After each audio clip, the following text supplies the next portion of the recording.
Welcome back. We're going to hit up with question number 3. Are you colorblind, color struck, or color stuck? And why? So this is a personal question. We'd like to hear your opinions. I'll start with you again. I think I go back and forth between like the colorblind and color struck. There was a time when I used to prefer to date or wanted to date lighter skinned men, and I didn't necessarily think that was a problem or know why. And then as I've grown up, I have seen that, oh, well, he looks good too, the darker skinned brothers. I'm giving people a chance. And I used to also say, at the same time period development, I don't discriminate against hotness, meaning that like I like men of all different shades of color. I like my white boys and and like Asian ones are cute too. I've seen some really cute Indian guys. So all of this to say, it's a very complex thing, in that I go in between spurts of both. And I will say now, personally, I am to the point where I'm like, I would prefer to be with a black man. Not only I find him attractive, but he also understands my issues and some of the things that I don't have to necessarily explain some things that I would to someone outside of the race, and vice versa. They would have to explain other things to me. But would I be willing to take that step to say, hey, if it presented the opportunity to itself, then I'd be willing to partake in it. But I still have my preference, and yeah, is that a little bit racist? Yeah.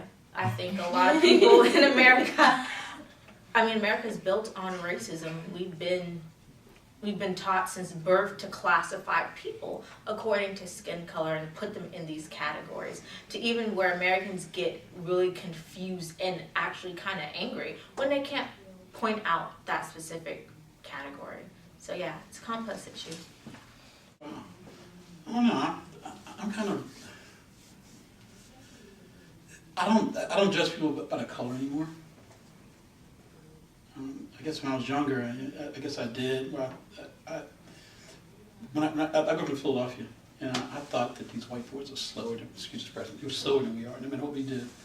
Until I was playing JV football, and we went to Northeast Philadelphia, which is all white.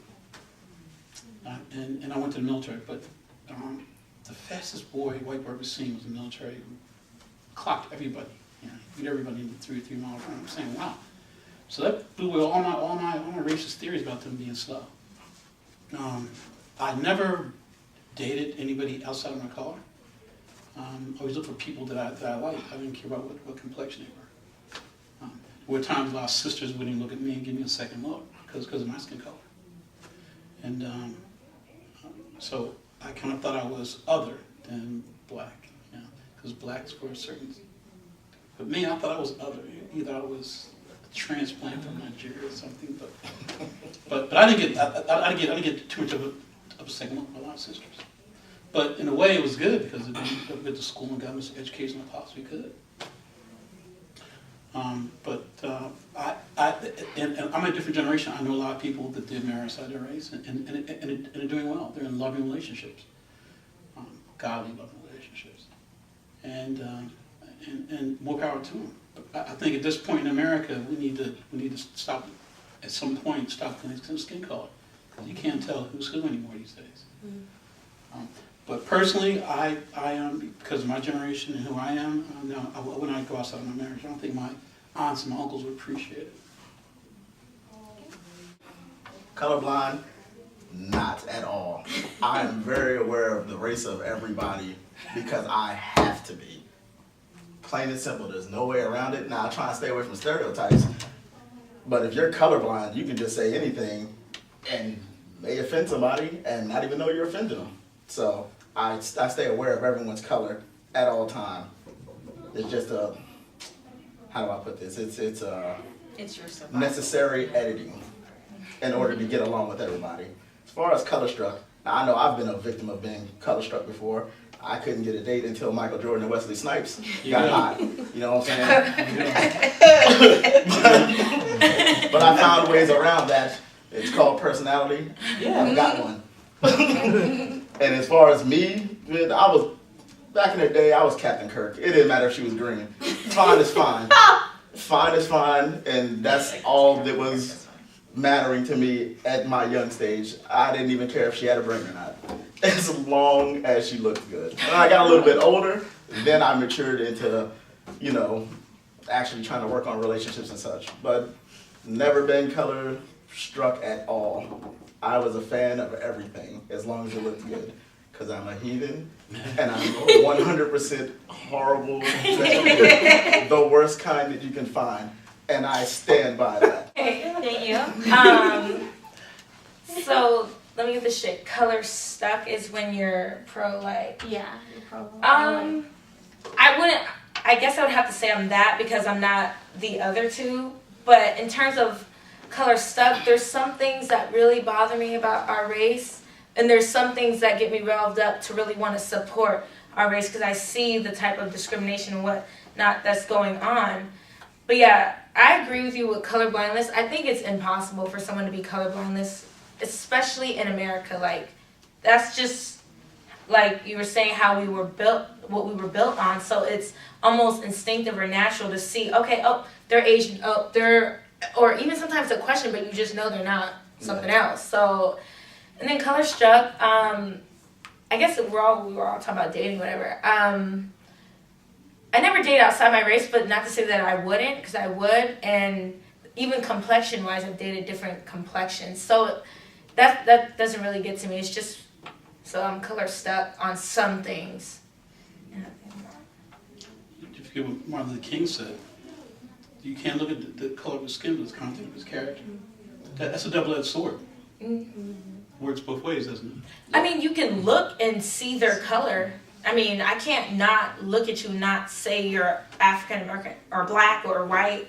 That's just something you see visually. That's the first visual thing you see on somebody. But I'm not saying I'm judging them by their color. I'm just saying I see their color. Yeah. I can't not see your color. And I think everybody should recognize it because I'm the only black dude where I work at. And it's just weird when then, like, one of my Caucasian people that I work with, one of them, trying to explain somebody to me, but they don't want to call them black. Yeah. And I'm just like, dude, just say black. Why didn't you just say black? The darker fella. I'm like, well, you're going to have to be more specific than that. Like, the guy whose hair doesn't quite fall to his shoulders. What? I was like, huh? The black dude? Yes, the black dude. The black guy. Why didn't you just say that then? I didn't know how you felt about it. I was like, I'm black, man. You can say that. You can't be like that spare chucker over there. You know what to say and what not to say. It's fine to call someone black. We're black people. That's what we are. Just settle down. I'm not gonna punch you in the face for saying the black dude over there did it. Now. Unless he actually didn't do it. Yeah, and then but then that's also my area. I'm assigned to all black people that come through. Go talk to him. You know him, right? No, I don't. I've never seen this guy before. But I guess that's my job as being the only black guy here. On that note, let's go to the guy on the couch with a question answer from the web. Yes, of course. This comes from Thurgood for Good on the third question of, are you colorblind, color struck, or color stuck, and why? Of the three suggestions that are up here, I believe that I am color stuck.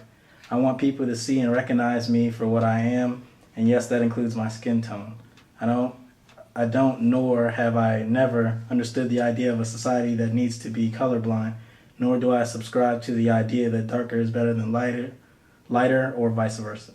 I am of the belief that a person, whether white or Korean or Brazilian, should celebrate what they are and represent what they are through their personal works and character. Back to you. All right, do we have a response from anybody in the group on that? I think they said it perfectly. Yeah, that is a really good response. All right, good job. All right, let me go ahead and do a plug. All right, for the website. The topics, please check out the topics. There's a variety of topics that you can participate in with the discussion from this topic that we're discussing now, interracism and stereotypes, to the drug epidemic. Please check them out, and they're on the website as well. Donations. If you like to make a donation to the Black Advancement, you can do some by our website. Unlike other organizations, we do list everything that we spend the donations on. And also we have a person you should know. That's also, we have a list of people, but the ones that we're going to focus on today is John Lewis.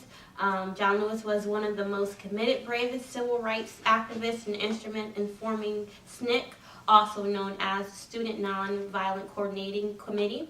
He was arrested approximately 40 times and suffered severe beatings during the 1961 Freedom Rides. In 1963, he was elected chairman of SNCC and was one of the big 6 civil rights leaders who participated in the March on Washington. In 1986, he was elected to the U.S. Congress from Georgia's 5th Congressional District, where he still remains today. We'll be back with my take. Welcome back. We're going to go ahead and do my take, because that's my opinion on the 3 topics. Question number 1, do hairstyles contribute to stereotypes about Black people, even among Black people? I would have to say yes. And a lot of the issues, the things that I would say was already discussed, especially among females, the different hair textures, even from kiki to curly to straight. Those contribute to stereotype, as well as in the professional world, from having locks and cornrows. We do it to ourselves. I know, and I had an instance where I was wearing my hair out, because my hair is curly naturally, but I was wearing it out, but it's big. So my boss told me, just go ahead and start wearing your hair back, because it's more professional. And that was another Black woman to another Black woman. So yeah, we do have our own stereotypes, especially in the professional world. Question number 2, is there any validity to the theory that slavery continues to contribute to our mentality today? I would definitely say yes. Let's look at the Willie Lynch letter, as mentioned before. It shows you how we were conquered and divided among each other, and we still, generationally, continue to live out those things that were brought to divide us. Question number 3, are you colorblind, color struck, or color stuck, and why? I want to be the one to say that I feel that I'm trying to be colorblind. It's impossible, but I am living to be colorblind, because I do want to judge people, like MLK said, by the content of their character, not by the color of their skin. So it's a battle, because Black people do stupid things, white people do stupid things, and we just live in a world where people are going to make mistakes. So I'm striving for color blindness, but we'll see how that goes. All right. Make sure you don't forget to check out our website, like us on Facebook at the www.blackadvancement.com, and comment on any of the topics. We want to hear what you have to say. And Black people, peace, and advance.